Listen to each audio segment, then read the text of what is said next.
नमस्कार, आप देख रहे हैं दैनिक सदाशय का डिजिटल चैनल DS न्यूज। मैं आपके साथ साक्षी शर्मा और आइए नजर डालते हैं आज की कुछ खास खबरों पर।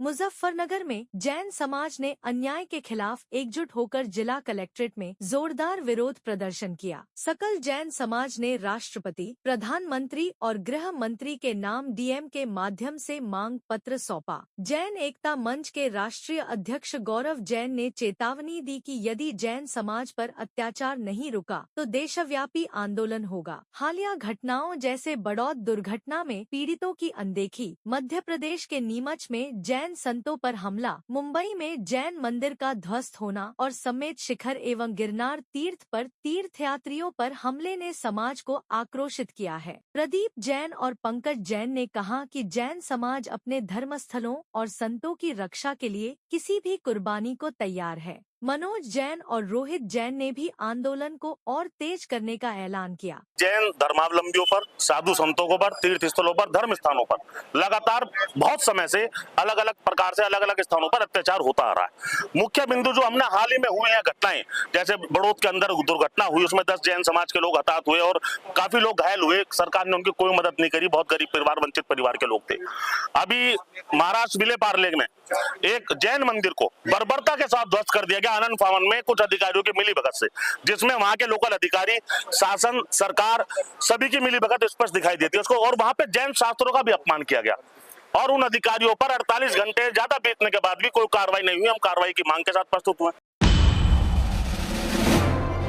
मुजफ्फरनगर के खतौली कस्बे में सोमवार को जैन सकल समाज का गुस्सा फूट पड़ा। मुंबई में 35 साल पुराने पार्श्वनाथ दिगंबर जैन मंदिर को BMC द्वारा तोड़े जाने के विरोध में हजारों लोग सड़कों पर उतर आए। जैन समाज ने नारे लगाए, हम कमजोर नहीं, मंदिर वहीं बनाएंगे। इस जोरदार प्रदर्शन में समाज ने एकजुटता दिखाते हुए बाजार बंद कर अपनी आवाज बुलंद की। जैन समुदाय का कहना है कि यह कार्रवाई उनकी आस्था पर हमला है। विरोध में महिलाएं, पुरुष और स्थानीय नेता सभी शामिल हुए। उन्होंने मांग की कि मंदिर का पुनर्निर्माण हो और दोषी अधिकारियों पर कार्रवाई की जाए। मुजफ्फरनगर से उठी यह आवाज अब पूरे देश में गूंज रही है। जिस तरीके से बम्बई के अंदर हमारे जैन मंदिर को तोड़ा गया है, उसके विरोध स्वरूप आज लगभग खतौली जैन समाज के 5,000 से लेकर 10,000 लोगों, महिला, पुरुष, बच्चे सभी आज सड़कों पर हैं। जैन धर्म अहिंसक समाज है, सदैव अहिंसा में विश्वास रखता है, लेकिन अपनी आस्था के लिए जैन धर्म का बच्चा बच्चा भी अपने प्राण गंवाने के लिए तैयार है।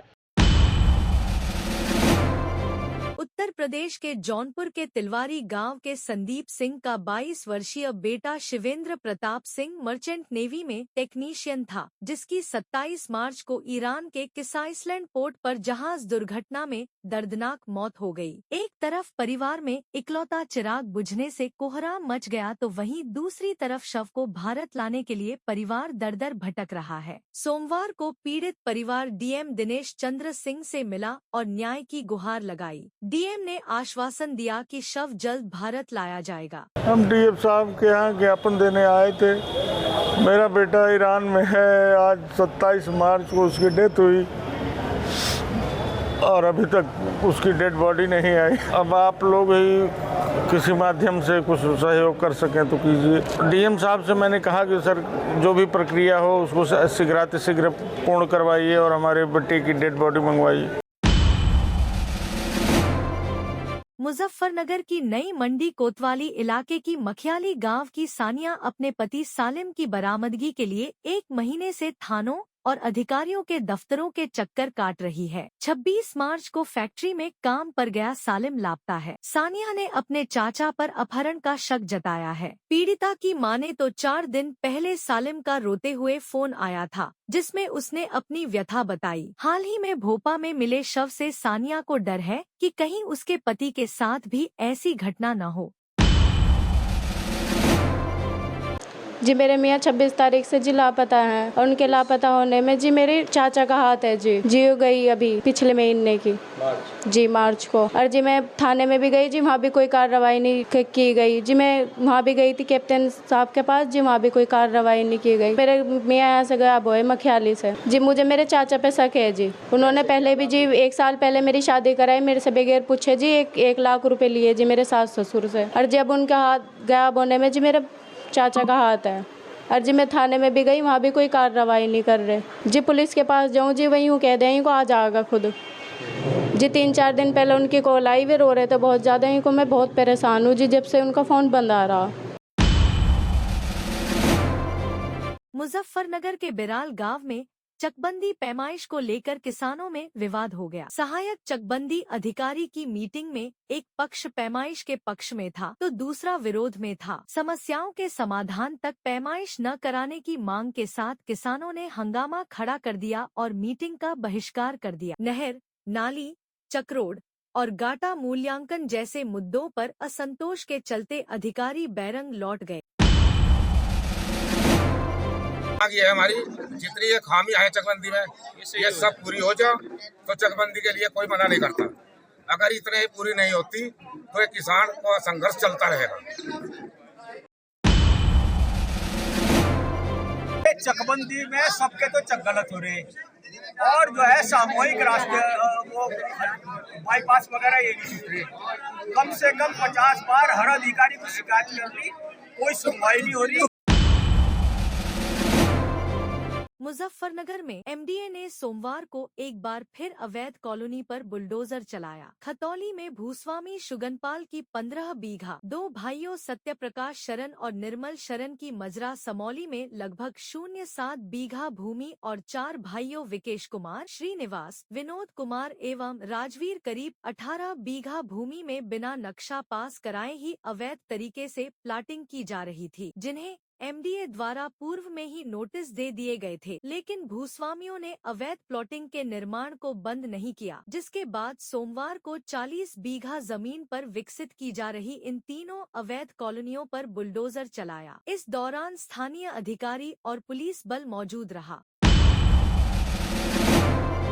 आदिवासियों के भगवान माने जाने वाले बिरसा मुंडा के पोते सोमवार को मुजफ्फरनगर पहुंचे। वे बिरसा मुंडा के 125वें बलिदान दिवस के अवसर पर झारखंड के रांची में आयोजित होने वाले कार्यक्रम का निमंत्रण देने के लिए यहां पहुंचे। उन्होंने मुजफ्फरनगर में राकेश टिकैत के आवास पर पहुंचकर न्योता दिया और उनके पिता स्वर्गीय महेंद्र सिंह टिकैत को सम्मानित करने की घोषणा की। इसके साथ ही उन्होंने ये भी बताया कि उनकी योजना राष्ट्रपति को भी निमंत्रण देने की योजना है। उन्होंने कहा कि देश में किसानों की स्थिति बद से बदतर हो चुकी है, जहां सड़क, बिजली और पानी जैसी मूलभूत सुविधाओं से वे वंचित हैं। उन्होंने बताया कि ये भव्य आयोजन झारखंड, बिहार, महाराष्ट्र और छत्तीसगढ़ जैसे आदिवासी क्षेत्रों को समर्पित होगा। अब जो भी उसमें कौन कौन रहेंगे, लेकिन हम जाएंगे और ये बड़ा सौभाग्य की बात है कि इनका परिवार यहाँ तक आया है। जो हमारे यहाँ पे 70-80 साल पहले स्थिति थी, वो वहाँ पे स्थिति आज है जंगलों के अंदर।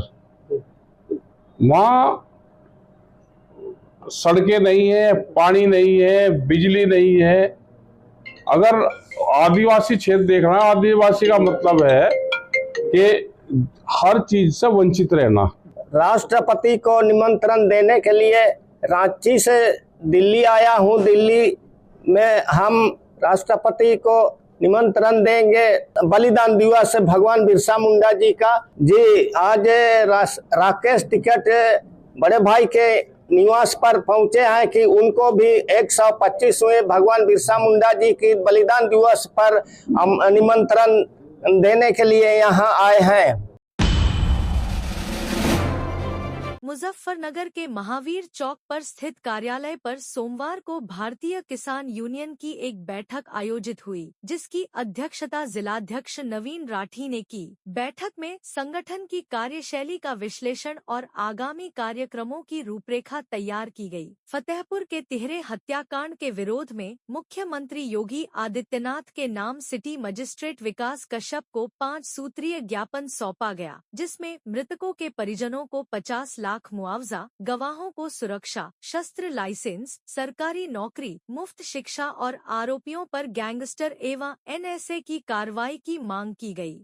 देखो जी, मानसिक मीटिंग जो होती है वो हर 21 तारीख पर कार्यालय में होती है और इसका मुख्य उद्देश्य आप लोगों को सबको पता ही है कि पिछली 21 तारीख से लेकर के और हमने आज तक जितने भी कार्य किए हैं संगठन के लिए उन सबकी रूपरेखा आज पेश की जाती है। जो अगला महीना आने वाला है उसकी रूपरेखा हमें करना क्या है वो तैयार की जाती है, सुझाव दिए जाते हैं। ये समीक्षा बैठक और मासिक पंचायत का अर्थ है। मुजफ्फरनगर के जिला कलेक्ट्रेट में सोमवार को कसेरवा के पूर्व प्रधान ने DM को मुख्यमंत्री के नाम एक ज्ञापन सौंपा, जिसमें उन्होंने प्राइवेट स्कूलों की मनमानी, भ्रष्टाचार और कमीशनखोरी को लेकर आरोप लगाते हुए घोर विरोध जताया। ज्ञापन में कहा गया कि पहली कक्षा का कोर्स 4 से 5 हजार रुपए में बेचा जा रहा है, जो अभिभावकों की जेब पर डाका डालने के समान है। पूर्व प्रधान ने स्कूलों के खिलाफ सख्त कार्रवाई की मांग की है। आज के लिए बस इतना ही। हमसे जुड़े रहने के लिए हमारे YouTube चैनल को सब्सक्राइब करें, Facebook पेज को फॉलो करें और हाँ, अगर आपको हम तक कोई जानकारी पहुंचानी है तो स्क्रीन पर दिए गए नंबर पर संपर्क करें। तो मुझे दीजिए इजाजत। नमस्कार।